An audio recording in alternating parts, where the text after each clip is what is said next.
मोर मोरनी की ज्ञानवर्धक कहानी। एक जंगल में एक मोर और मोरनी रहती थी। मोर और मोरनी बहुत ही हंसी खुशी जंगल में रहा करते थे। एक दिन मोर मोरनी से कहती है कि पिया जी, हमें यहाँ से चलना चाहिए, हमें वहाँ चलना चाहिए जहाँ हमारे समाज के लोग रहते हैं। मोर कहता है, हम वहाँ चलेंगे तो लड़ाई झगड़े होंगे, हम दोनों इस जंगल में कितने सुकून से रहते हैं, हमें वहाँ जाने की क्या जरूरत है। लेकिन मोरनी जिद करने लगती है तो मोर भी मान जाता है और वे दोनों उड़कर एक नगर में आ जाते हैं। उसी नगर का राजा पशु पक्षियों की भाषा को आसानी से समझता था। उस राजा ने करा शास्त्र की पढ़ाई की थी। करा शास्त्र का मतलब यही होता है कि पशु पक्षी की भाषा को समझ पाना। वह राजा सभी प्रकार के पशु पक्षी की आवाज को समझ पाता था और जीव जंतु की आवाज को आसानी से समझता था कि वह क्या कर रहा है। दोनों मोर और मोरनी कुशीनगर में आ जाते हैं। एक दिन की बात है, राजा अपनी रानी से कहता है कि हे रानी, मुझे बहुत तगड़ी भूख लगी है, आप मुझे भोजन खिला दीजिए। राजा की रानी 36 प्रकार का भोजन बना करके एक हाथ में पानी का लोटा, दूसरे हाथ में खाना की थाली लेकर राजा के पास पहुंचती है। रानी जैसे ही भोजन का थाली राजा के समक्ष रखती है तो यह चावल का टुकड़ा नीचे गिर जाता है। वहीं पर कुछ चींटियां घूम रही थीं, तो एक चींटी चावल के टुकड़े लेकर वहां से जाने लगती है। राजा बैठा इस घटना को देख रहा था और चींटी के पास में तुरंत ही एक बड़ा चींटा आ जाता है और वह चींटा चींटी से कहता है, यह चावल का टुकड़ा मुझे दीजिए और पूजा की थाली से दूसरा चावल का टुकड़ा लेकर आओ। उनकी बातों को राजा पूरी तरह से सुन रहा था, क्योंकि राजा जानवर पशु पक्षी की भाषा को समझ सकता था। तो राजा वहीं बैठा सुन रहा था कि चींटा चींटी से यह बात कह रहा है। चींटी चींटा से कहती है कि नहीं, मैं नहीं जाऊंगी। अगर यह बात राजा को पता चल जाएगी तो राजा मुझे मार देगा। फिर चींटा चींटी से कहता है कि तुम जाओ, राजा को नहीं पता चलेगा। चींटी फिर जाने की कोशिश तो करती है, लेकिन आधे रास्ते से वापस चली आती है और चींटा से कहती है, नहीं, मैं नहीं जाऊंगी। हो सकता है राजा को पता चल जाए और मुझे मार दे। राजा उन दोनों को देख रहा था तो चींटा ने इस बात का भान हो जाता है कि राजा हमारी बात को समझ रहा है। फिर से कहता है कि देखो, लगता है राजा हमारी बात को समझ रहा है। राजा ने हमारी बातों को सुन लिया है, इसलिए वह भी देख रहा है। चींटा चींटी से कहती है, अगर राजा ने हमारी बात को सुन तो लिया, अगर यह बात राजा किसी और को बताएगा तो उसी समय पत्थर बन जाएगा। राजा चींटा और चींटी की बात को बखूबी सुन लेता है और समझ लेता है। राजा इस बात को सुनकर हंसने लगता है। जैसे ही राजा को हंसी आती है, उधर राजा की रानी रसोई से बाहर आती है। वह जैसे ही रसोई से बाहर निकलती है, उसे राजा हंसता हुआ दिखाई देता है। राजा रानी को हंसते हुए देखकर सोचने लगती है कि शायद मुझसे कोई गलती हुई है, इसलिए राजा साहब हंस रहे हैं।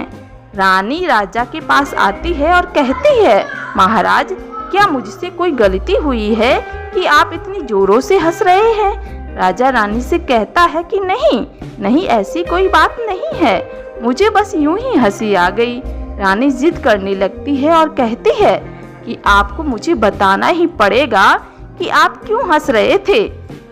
अगर आप मुझसे सच्चा प्रेम करते हैं, अगर आप मुझसे अपना समझते हैं, तो आपको यह बताना ही पड़ेगा कि आप क्यों हंस रहे थे।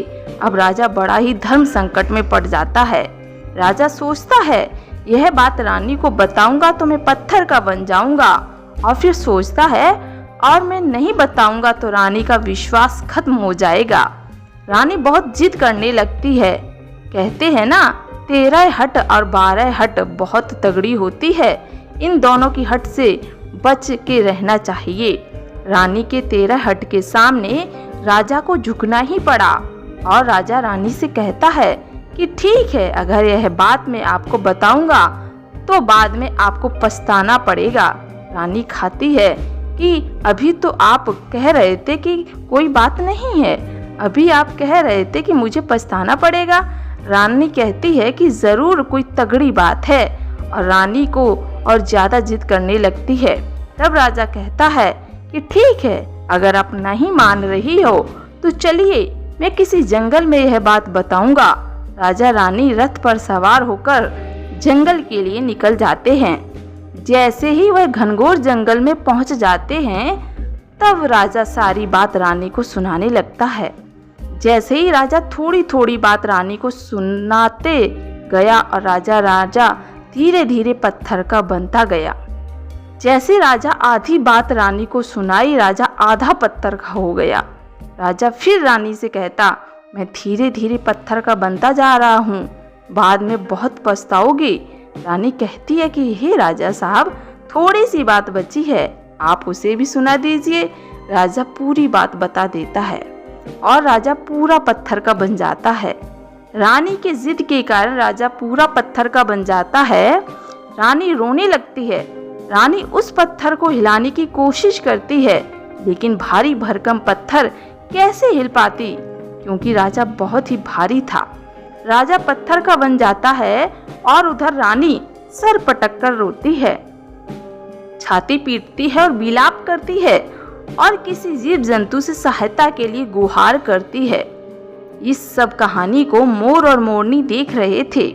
रानी को देखकर मोर और मोरनी को दया आ जाती है।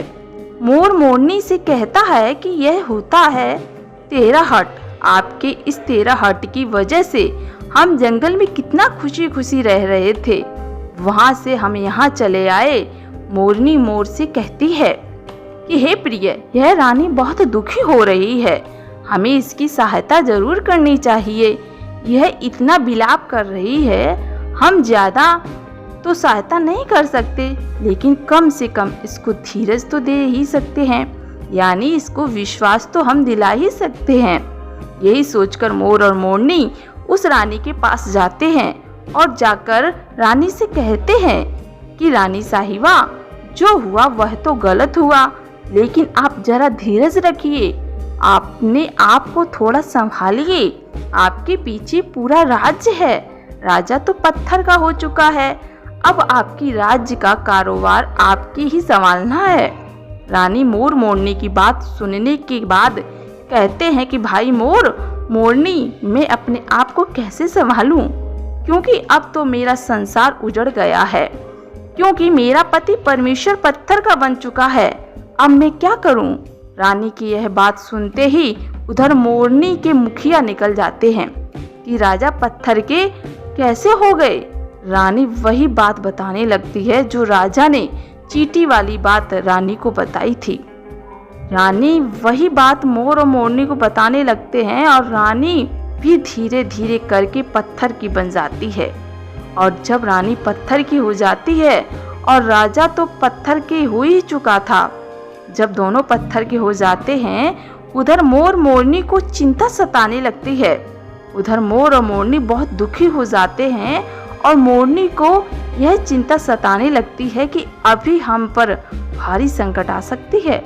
मोर मोरनी को यह बात बताने लगती है कि हम भी पत्थर के नहीं बन जाएं, क्योंकि राजा भी उसी चींटी वाली बात से पत्थर का हो चुका है और रानी भी उसी चींटी वाली बात से पत्थर की हो चुकी है। और मोर मोरनी से कहता है कि हम पर भी खतरा मंडरा रहा है, क्योंकि इस तरह से कोई भी बात नहीं है जो तुम्हारे मुंह में रह सके। मोरनी कहती है यहाँ से हम दूर चलें। मोर कहता है दूर जाने से क्या फायदा, धरती के किसी भी कोने में हमारा पीछा नहीं छोड़ेगा, यह खतरा तो हमेशा हमारे ऊपर मंडराता ही रहेगा। अगर जाने अनजाने में भी हमारे मुंह से निकल गई तो हम भी पत्थर के बन जाएंगे। इसी बात को लेकर मोर और मोरनी बहुत दुखी हो जाते हैं। रात दिन यह सोचकर वो ना भोजन करते और ना ही चैन से सोते, बस रात दिन उनको यही दुख सताता कि कहीं हमारे मुख से निकल ना जाए।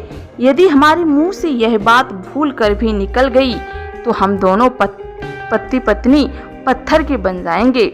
यही सोचकर और दिमाग लगाया कि यदि मैं सारी चींटियों को खत्म कर दूं तो यह बात सब खत्म हो सकता है, क्योंकि सारा करा धरा चींटियों का ही है। मोर मोरनी से कहता है, अगर हम दृष्टि से सभी चींटियों को खत्म कर दें तो यह सब संकट समाप्त हो जाएगा। मोर मोरनी इस बात से राजी हो जाते हैं और सभी चींटियों को मारकर खाना शुरू कर देते हैं। मोर और मोरनी का इतना आतंक हो गया था कि सभी चींटियां डर के मारे और बिल के अंदर जाकर छिप गईं। मोर और मोरनी ऐसी निगरानी रखते और कहीं भी चींटी दिखती तो तुरंत दबोच लेती। कोई भी चींटी मोर और मोरनी की इस आतंक की वजह से बाहर नहीं आते थे। सभी चींटियों ने जमीन के अंदर अपना बिल बनाना शुरू कर दिया और जमीन के अंदर ही जाकर बैठ जाती। काफी समय बीतने के बाद चींटियों को भूख सताने लगी, क्योंकि भोजन तो दिन में मिलता नहीं, भोजन तो बाहर ही मिलता है। जैसे भोजन लेने के लिए चींटियां बाहर आती हैं और उसे दबोच लेता और उसे जान से मार देता। एक चींटी और चीता भोजन के मारे तड़पते हुए श्री कृष्ण विष्णु श्री हरि विष्णु का जोरदार भजन करने लगे। भक्ति करते करते उन्हें यह भी मालूम नहीं था कि वह कहाँ हैं कहाँ नहीं, वह घोर तपस्या में लीन हो गए। अंत में जाकर श्री हरि विष्णु उन्हें दर्शन देते हैं और भगवान विष्णु कहते हैं कि चीता और चींटी, जो तुम्हें मांगना है मांग सकते हो, हम तुम्हारी भक्ति से प्रसन्न हैं। क्योंकि चीता और चींटी ने निरंतर भक्ति की थी, नहीं कोई जल ग्रहण किया और ना ही कोई, इसलिए भगवान विष्णु बहुत जल्दी प्रसन्न हो गए। वहाँ चीता और चींटी ना जाने कितने दिनों से भूखे और प्यासे थे। दोनों एक ही बात कहते हैं कि हे प्रभु, अगर आप हमें वर देना चाहते हैं तो हमारे पेट में गांठ लगा दीजिए। उन्होंने सोचा, अगर हमारा पेट नहीं होगा तो हम बाहर क्यों जाएंगे और मोर मोरनी हमें नहीं खाएंगे। इसलिए उन्होंने मांगा कि हे प्रभु, हमारे पेट में गांठ लगा दीजिए। भगवान विष्णु कहते हैं तथास्तु, और चींटियों के पेट में गांठ लगा दी जाती है। आज भी उन चींटियों के पेट में गांठ लगी हुई है। चींटी अब उनके पेट नहीं है। फिर चीता और चींटी भगवान विष्णु से कहते हैं कि हे प्रभु, हमारे पेट में तो गांठ लग गई, लेकिन अभी भी हमारे मोर और मोरनी से खतरा है। मोर और मोरनी हमारे इंतजार में अभी भी ऊपर ज़मीन पर बैठे हैं और वे लोग हमें जैसे ही देखेंगे हमें मार देंगे। भगवान विष्णु चीता और चींटी मोर के सामने लाते हैं। भगवान विष्णु मोर और मोरनी से कहते हैं कि अब से तुम चींटियों का शिकार करना बंद करो। इसमें चींटियों का कोई दोष नहीं है। जो दोषी था और राजा था, क्योंकि राजा ने करा शास्त्र की पढ़ाई की थी, इसलिए वह सभी जीव जंतु का भाषा को समझने में सक्षम था। उसके साथ साथ वही भाषा को समझता था, उनका रूप बदलने में भी वह सक्षम था। उन पशु पक्षियों का स्वरूप धारण किया जाता था और जब वह राजा रूप धारण करता था तब पशु पक्षियों के साथ संभोग भी किया करता था। और जब वह पशु पक्षी गर्भ धारण करते थे तो उन्हें छोड़ के इंसान बन जाता था और फिर ऐसी पशु पक्षी का वह जोर जोर से हंसता था। इसी मूर्खता के कारण ही आज वह राजा पत्थर का बना पड़ा है। मोर और मोरनी कहते हैं उसकी रानी का क्या दोष था। श्री हरि विष्णु कहते हैं कि उनकी पत्नी भी उनके इस पाप में भागी है, क्योंकि उनकी पत्नी अगर उनको रोकती तो वह इतना बड़ा पाप नहीं करता, इसलिए उनकी रानी भी इस पाप की भागीदार ही है, इसलिए आज वह भी पत्थर की बन चुकी है। श्री हरि के कहने के बाद मोर उनसे कहता है कि हे प्रभु, अगर इस बात को हम किसी और से कहें जो कि रानी ने मुझे सुनाई तो क्या हम पत्थर के बन जाएंगे। श्री हरि विष्णु कहते हैं कि तुम्हारा यह शाप समाप्त हो चुका है, तुम्हें किसी से कहने पर कोई फर्क नहीं पड़ेगा, आप किसी से भी कह सकते हैं, तुम्हारे ऊपर से खतरा टल चुका है। मोर और मोरनी प्रसन्न हो जाते हैं, श्री हरि का ध्यान हो जाते हैं और जोरदार नाचने लगते हैं। उनकी खुशी का कोई ठिकाना नहीं था। खुशी के मारे मोर अपने पैरों के नीचे देखकर रोने लगता है। मोर सोचता लगता है कि पहले से तो आज मेरा पूरा बदन सुंदर है, लेकिन मेरा पैरों का फटने का कारण क्या था?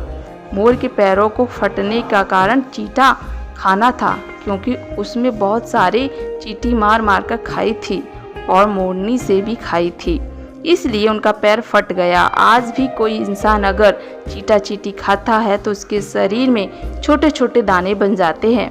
यदि आप ज़्यादा मात्रा में चींटा चींटी खाओगे तो आपका बदन भी फटने लगेगा। इसी तरह मोर के पैर भी फट गए थे, बदसूरत हो गए थे, इसलिए मोर अपने पैरों को देखकर जोर जोर से रोने लगा। मोरनी कहती है कि धीरज रखिए, जो होना था वह तो हो गया, रोने से क्या होगा।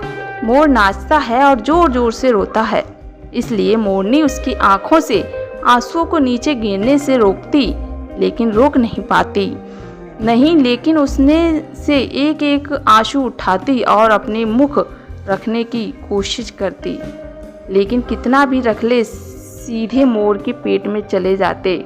इस तरीके से बार बार मोर मोरनी के आंसुओं को रोकती और मोर नाचता और खूब जोर जोर से रोता।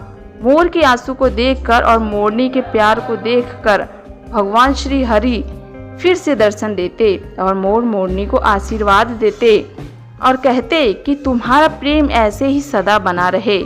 इस आशीर्वाद की वजह से मोर और मोरनी कभी संभोग नहीं करते, क्योंकि मोर नाचता है, उसकी आंखों से आंसू गिरते हैं और उन आंसू को मोरनी छुपाती है और उसी आंसू के कारण मोरनी गर्भवती हो जाती है। भगवान श्री हरि मोर मोरनी को आशीर्वाद देते हैं और कहते हैं तुम धन्य हो।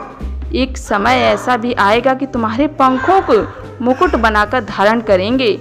इसलिए कहते हैं जब भी श्री कृष्ण के रूप में श्री हरि धरती पर आते हैं तो मोर मुकुट के साथ आए। बोलो विष्णु भगवान की जय।